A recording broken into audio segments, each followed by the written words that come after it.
O Grito da Gaivota, de Emmanuel Laborie. Dos vários capítulos deste livro, escolhi A Cidade dos Surdos, que tem início na página 67. Emmanuel começou há pouquíssimo tempo a aprender a língua gestual e já vai a Washington.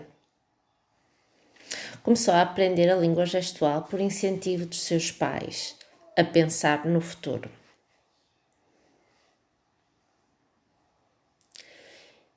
Emmanuel pensava: eu? Ir a Washington, que vergonha, não tenho autonomia, não sou responsável. Sentia-se muito angustiada com aquela situação. O objetivo dos pais era ficarem lá um mês e deixar a filha mais nova com os avós. Emmanuel nunca andou de avião e estava, por causa disso, a ficar muito ansiosa. Os pais também não lhe explicaram claramente onde iam. Apenas que iriam ao estrangeiro de avião, a um outro país, mas onde concretamente ela não sabia. Estava angustiada com esta situação. Era a sua primeira viagem de avião. Chegou ao aeroporto e logo viu um enorme grupo de pessoas surdas juntamente com um intérprete que se chamava Bill. Sentia-se com vergonha de gestualizar e olhava para todos à sua volta que se estavam a sentar no avião onde ia andar pela primeira vez.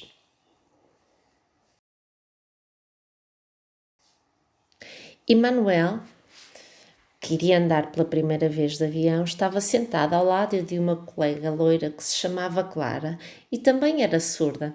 Entretanto, parecia que todos olhavam para ela e, envergonhada, lá se sentou também. O avião começou a descolar, o chão a estremecer, o avião a vibrar. No ar as coisas melhoraram. As duas começaram a ler um livro do Mickey.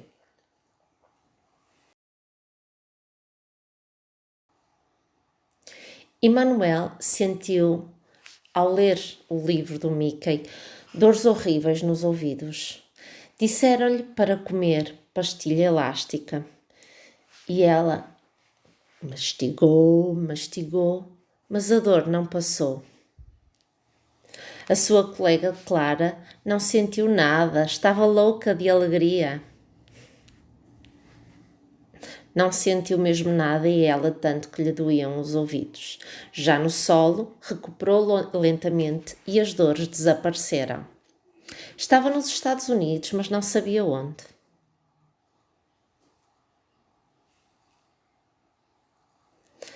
De verdade, estava nos Estados Unidos da América, mas não sabia onde. De autocarro, partiram para Washington. Só se viam arranha-céus e ela continuava sem saber onde estava.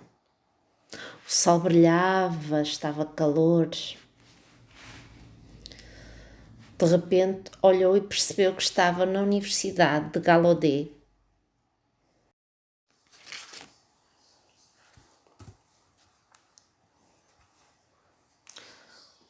Os pais de Emmanuel alugaram um apartamento num prédio mesmo em frente à universidade. Emmanuel sentia-se estranha, era tudo muito confuso, parecia uma revolução, estava assustada. Via surdos por todo lado a falar em língua gestual, mais um, outro. A toda a volta do campus universitário todos falavam em língua gestual. Emmanuel estava confusa. De repente entrou numa loja, havia lojas, cafés, tudo à volta da universidade, lojas de roupa, e as pessoas comunicavam todas, não havia barreiras de comunicação entre elas. Parecia que todos eram surdos, ela estava admiradíssima.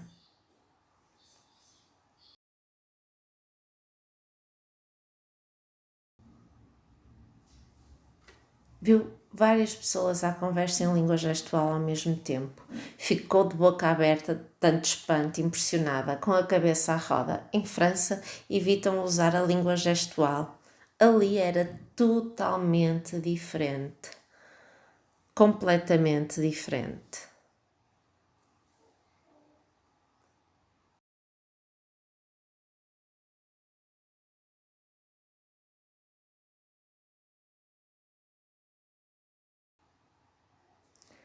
Com o que estava a ver, rapidamente se lembrou do tempo em que achava que não existiam surdos no mundo e que ela era a única.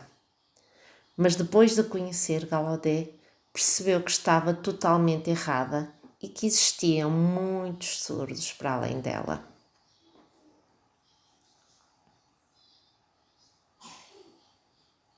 Emmanuel e o grupo de surdos começaram a visita em Gallaudet. Todos os professores, todos, dominavam a língua gestual. Ela fitava-os com o olhar e pensava: serão surdos? Ouvintes?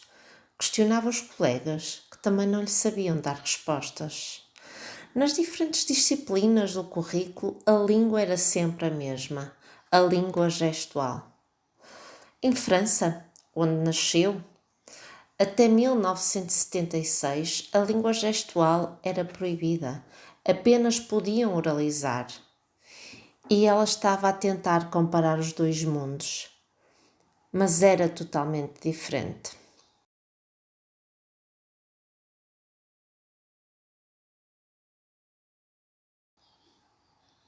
Ali não havia problemas em gestualizar. Todos se expressavam de forma natural. Todos estavam perfeitamente à vontade. Emmanuel pensava: em França, os gestos eram considerados indecentes, provocantes, sensuais, fazendo apelo ao corpo. Talvez por isso fossem proibidos. Ali não, ninguém se esconde, ninguém tem vergonha. Todos se divertem de forma natural. É o contrário. Não há autocontrole, não há proibições.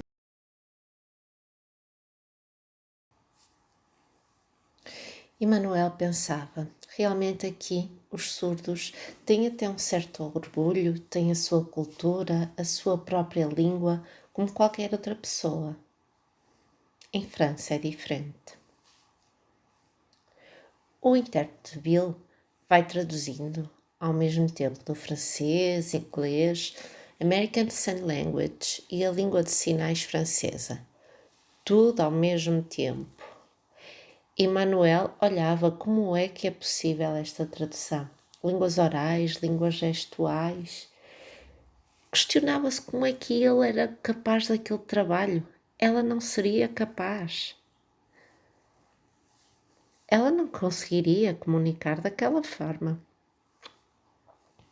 Por exemplo, cada país tem a sua língua gestual, mas mesmo assim duas pessoas de países diferentes, surdas, conseguem entender-se. Existe um código internacional. Por exemplo, casa tem um telhado, então se fizermos o gesto de telhado, todos vão perceber do que estamos a falar. Bill era um intérprete com muita experiência e ela queria estar sempre próxima dele para aprender.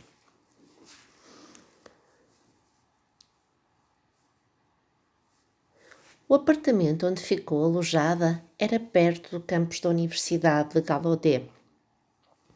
Lá podia passear, fazer refeições, ir às lojas. Conseguia sempre comunicar com todos, sentia-se orgulhosa. A universidade acolhia médicos surdos, advogados surdos, psicólogos surdos, todos tinham cursos superiores. Em França não haviam cursos superiores para surdos. Isto fez Emmanuel pensar que o que estava a conhecer era de facto incrível.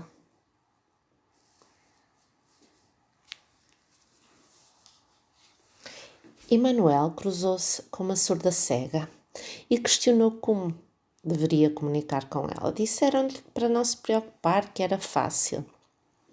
Muito fácil, apenas tinha que soletrar, por exemplo, o seu nome em datilogia na palma da mulher surda cega, que posteriormente repetiu o nome de Emmanuel.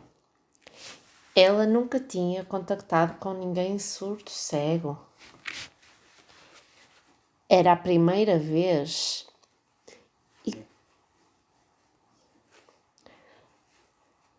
Emmanuel cresceu sem língua gestual e aquela mulher surda cega tem uma língua estruturada e forte, tem experiência. Emmanuel ficou totalmente absorvida com tantas novidades, gestos internacionais, a comunicação tátil, eram mesmo muitas e incríveis aprendizagens.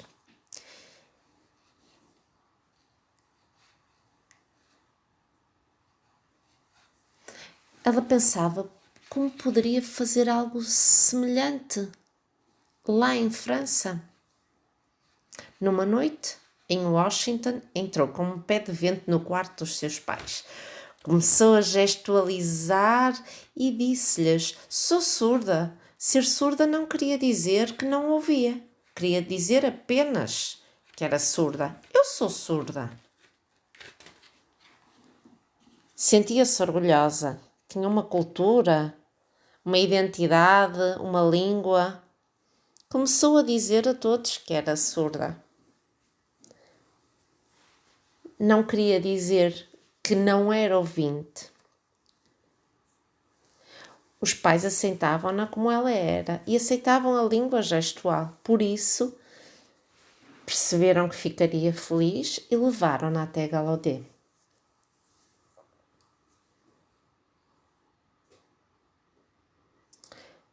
Em Washington, os outros disseram-lhe que ela era, como eles, surda. Agora já sabia o que fazer. Faria como eles.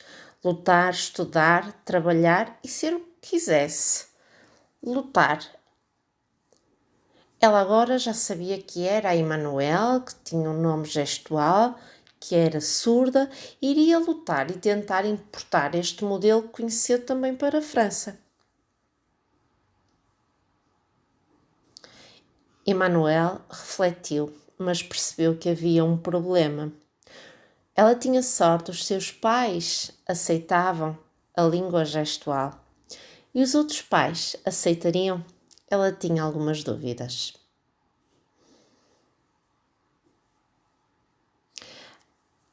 Antes do regresso à França, os seus pais encontraram-se com o intérprete Bill, que os ajudou a descobrirem o mundo dos surdos, como ensinarem, corrigirem. Trocaram algumas impressões de traduções, o que estaria bem, o que estaria menos correto. Entretanto, regressaram à França. Quando chegaram à França, a irmã mais nova de Emmanuelle, que tinha ficado com os avós, apenas os conhecia a oralizar uns com os outros. E de repente, todos eles falam língua gestual. Agora, quando os pais não estão por perto, Emmanuelle aproveita para lhe ensinar a língua gestual com a vontade de a ver falar consigo. Os pais aceitavam que ensinasse a sua irmã, assim podiam comunicar as duas línguas, ser bilíngues. Era isso o bilinguismo.